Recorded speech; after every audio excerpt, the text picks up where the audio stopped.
Let's talk about choosing a DJ laptop. So why do you need a DJ laptop? Well, even if you're not planning on using your laptop in the DJ booth because you're using Pioneer X DJ gear or other gear that doesn't need a laptop, you still need to discover music online, because that's where it is nowadays. You need to prepare your music. You possibly need to rip music from vinyl or CD. You need to burn or export your music so that you can use it away from the laptop if that's what you're planning on doing. All of these things need a laptop. And as I say, unless you're going to be performing on gear that doesn't need you to take your laptop into the DJ booth, then you're going to need the laptop with you when you're playing as well, if you're using a controller, for instance. So for all those reasons, it is important to have a DJ laptop. It should be the first thing you make sure you've got before you move on to anything else. And it's possible to DJ from just your laptop as well. So, okay, we know we need a laptop.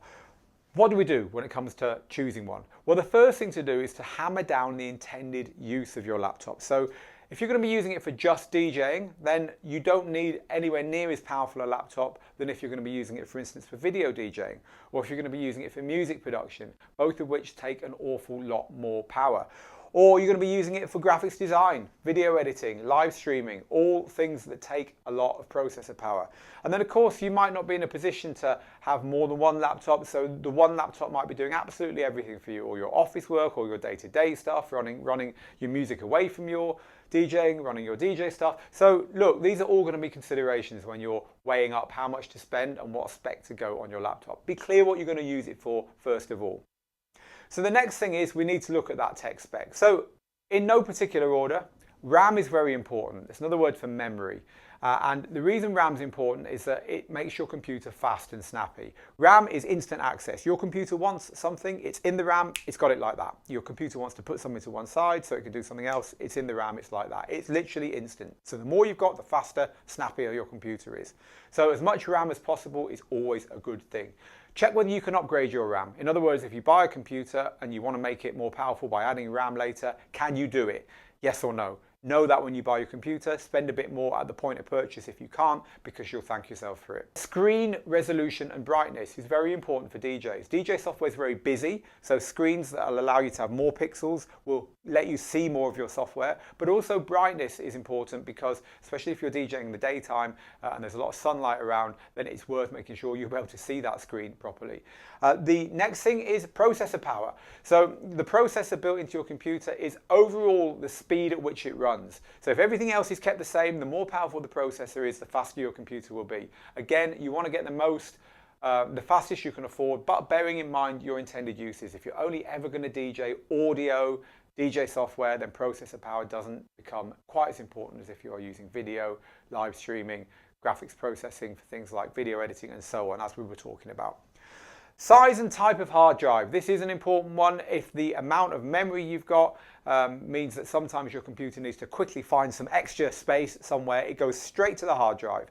So the quicker your hard drive, and it's hard drives are spoken about in read and write speeds, the quicker the read and write speed of your hard drive, again, the snappier your computer is likely to be. So you're looking at speed in a hard drive, speed of reading and writing. You're also looking at size, really, really important, because it's much better to keep everything on your laptop rather than have an external hard drive that you have to carry around, plug in. It's an extra point of failure, an extra weak spot in your system, something else that you could potentially forget. No, it's far better to keep it on your laptop. So really, you want a laptop with a big enough hard drive for all the stuff you're ever going to want to put on it without having to juggle stuff around, offloading it to backup and all that kind of thing. But the next point, which is the type of hard drive, normally brings in a compromise. Why?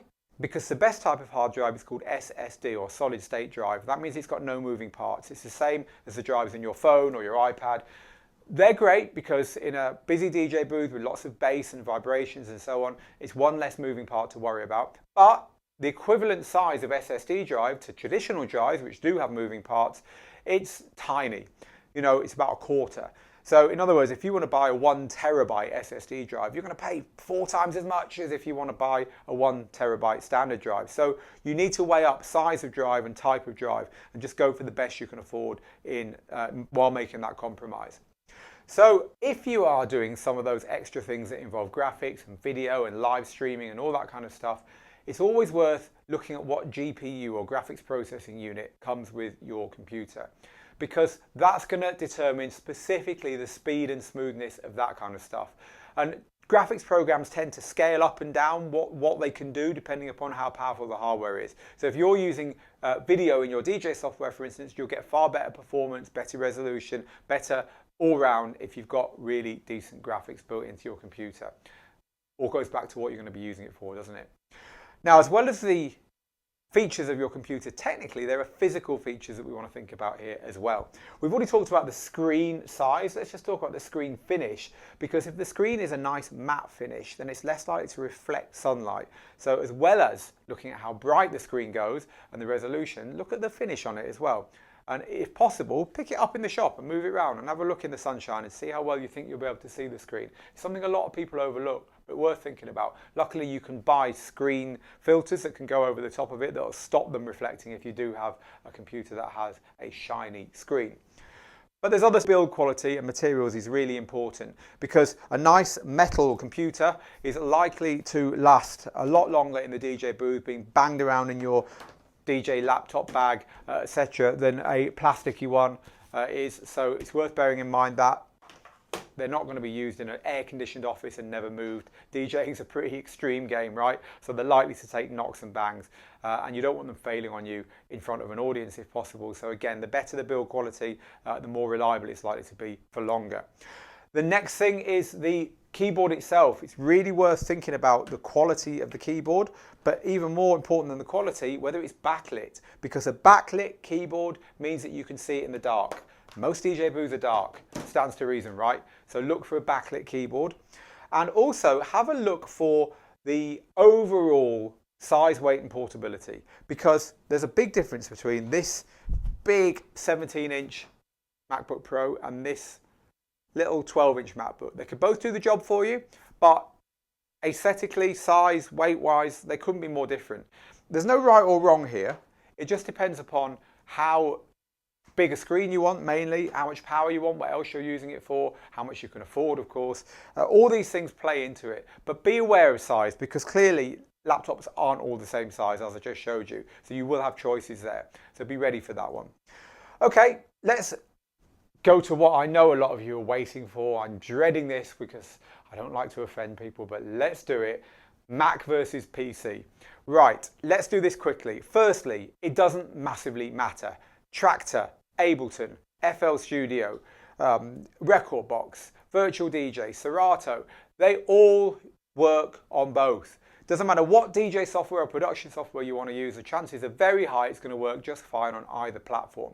So it isn't a life or death choice, this, and if you already own a computer or you're already very happy with Windows or with Mac or whatever, there's no reason for you to change, even when you're upgrading. But if you are kind of, I'm not sure whether to go Mac or PC on your upgrade, or you don't even own a laptop yet, then let's talk about that. So the first thing is, let's talk about price and availability.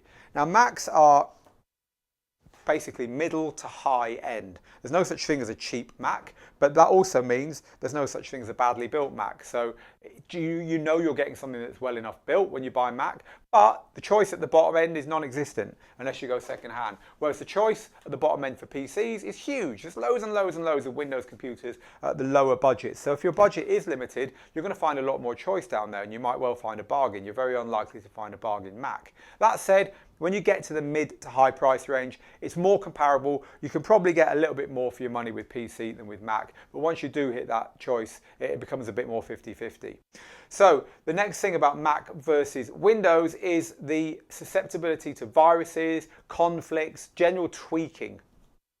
Generally, you need to do less of that stuff with a Mac. Generally, Macs are safer, although there are Mac viruses. Generally, stuff doesn't conflict when you plug it all in together, and stuff won't work together.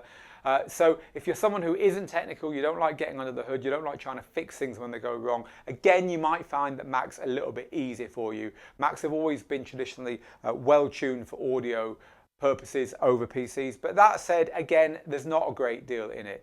Hopefully you're getting a sense of what I think about this, which is really stick with what you know, stick with what you can find that you think is worth the money, and don't sweat it too much. Right, let's move on to some buying tips before we end off this with a look at some accessories that you might want to consider. So buying tips, as I say, start with what you've got. No rush to get a new laptop. Any old laptop will do to get started. I'm almost 100% sure that the laptop you own or that you're watching this on now is absolutely fine for finishing this course. Upgrade in your good time, don't rush it. Secondly, spend as much as you can afford when you do upgrade. It is a false economy to spend small on laptops. You know, all this stuff I've been telling you about the size of your hard drive and the quality of your hard drive and the RAM and the processor and the graphics processor. This stuff isn't cheap. The build quality, spend as much as you can afford, and that computer year on year will end up costing you less for sure. Test it with your software of choice before you buy it, or make sure that you have got a decent returns policy from the people you bought it from. Because you just don't know until you load it up with the stuff that you're going to be using and give it a go whether you're going to have problems. And rather than, especially if you're buying PC, so rather than end up with something that just isn't suitable by mistake, do make sure that you either give it a good test, get it from a dealer that will let you take it back next week if it's not working, or some other kind of refund or return policy, because we are talking about a specific and quite specialized use for a laptop here. It's not just browsing the internet and running Microsoft Word, right? We're talking about some stuff which is just possibly going to trip up hardware for reasons that neither you or I can guess until we get stuck in and give it a go. And finally, take a look at last year's models, because every year the computers get an update, right? And quite often the difference between them is very small, and you could just find that there's a model that's only just gone out of date that is a lot cheaper and you get a lot more for your money, and it might be a lot more advisable to do that than just to go for the cutting edge now. Remember, cutting edge now in 11 months is going to be yesterday's model, right? So worth considering. Okay, let's talk finally about accessories for your laptop, stuff that it would be really good to have. So a laptop stand, this is actually a very small stand, more suited to iPads and tablets and so on. But a laptop stand is a great thing. It gets your laptop nearer to eye level in the DJ booth, and it means that if you knock a drink over or something, it's not going to go over your keyboard, which I've done, and completely ruin your laptop. But worse than that, turn the music off for everyone, right? So a laptop stand's a pretty much essential purchase. A cover for your computer. This is my DJ laptop, and it's got a plastic and acrylic cover that just clicks on front and back. It's just an extra layer of protection. You forget it's on there, and it stops you getting scratches and dents in there, or rather it helps you prevent scratches and dents. Nothing can stop that. A case is important. I use this is an in-case case, which I use to carry mine around in. It's got a really nice big padded laptop section at the back. There's loads of good cases. UDG, Magma, Namba all have good cases. Jetpack have good cases. But find a good case that you want to take your laptop in, and also any other gear, of course. If you are a controller user taking your controller to gigs, then your controller case ought to have a separate laptop compartment in it, so your laptop gets cushioned and gets all that love. So you also want the correct USB cables. This is a modern MacBook. It's got one USB-C. I think it's still got a headphone socket. Yeah, it's still got a headphone socket, and that's it. So you need to ensure that not only when you bought your laptop that it had enough sockets, but that you've got the leads that work with those sockets. So USB-C, which all modern computers have, and it is a great thing to have. USB-C generally is not the lead you get with your controller. The lead you get with your controller would be the old type of USB lead. So what you're going to do? Well, DJ Tech Tools do a very nice native lead, so you don't need to plug any adapter in at all. You may well need an audio interface. So an audio interface is something that is generally built into your DJ gear. So these controllers, these systems have got a digital to analog audio interface built into them, which basically powers your headphones and your speakers. No laptop. All laptops have got audio built into them. In other words, most, you can plug your headphones in and you can listen to them. But where do you plug your speakers in? Because your headphones are in the only audio socket. For that reason, your laptop generally is not internally doing all the audio stuff for your DJing. It's something external. Normally it's built into the DJ gear, but sometimes it isn't. Say I wanted to DJ with just this laptop, plugging my headphones in and plugging in some speakers and DJing from the keyboard, I'd need an audio interface. This little Tractor Audio 2 works with Tractor, but all other DJ software as well. That's a good choice. There's other audio interfaces that are similar to that. But you might want to be ripping music as well, ripping vinyl, ripping CDs. And if you can't plug your CD player or your vinyl or your turntables into your DJ controller and then plug that into your laptop in order to be able to do that, you're going to need an audio interface. And if you're going to be producing music, you're going to need one as well. So the minimum you want is a 4-out audio interface and a 2-in. So 2-in, 4-out if you're going to be producing, ripping and using it for DJing. But as I say, it tends to be built into gear. But just be aware of where the audio processing is going on in your system, and it might just be that you do need to get an interface as well. External hard drives for backing up. Also, if your hard drive is too small on your laptop and you don't want to get a new laptop, it can be more cost effective just to buy an external hard drive. All the same rules apply. Type of hard drive, size of hard drive, speed of hard drive. This is a blazingly fast SSD hard drive. I think it's 500 gigabytes. It wasn't cheap. They get more expensive as they get bigger, but an external hard drive might be something that you want. Your old laptop. I still carry my old laptop around. Why? Because just in case something goes wrong with my current laptop, I can just turn that one on and plug it in and the music plays on. So don't get rid of your old laptop. Keep it and you can use it as a backup computer. And then who knows, you maybe even want to continue using your old one for all your office and home stuff and only use your new one for DJing. How cool would that be? So an external CD or DVD burner. This is probably more useful for you for ripping rather than burning CDs and DVDs. But hey, you might want to burn a mixtape to CD to give to a promoter. It's a little trick, that one, because everyone's got a CD player in their car, right? But no one has CDs anymore. So if you gave a CD to a promoter, he or she might pop it on in the car. It might stay there for 6 months. It's more likely that you're going to want to rip an existing collection of CDs. But anyway, they're not built into computers anymore. So you're going to need to get an external one. They're not very expensive, but just bear that in mind when you're pricing everything up. And that's it. That's all you need to know about your DJ laptop.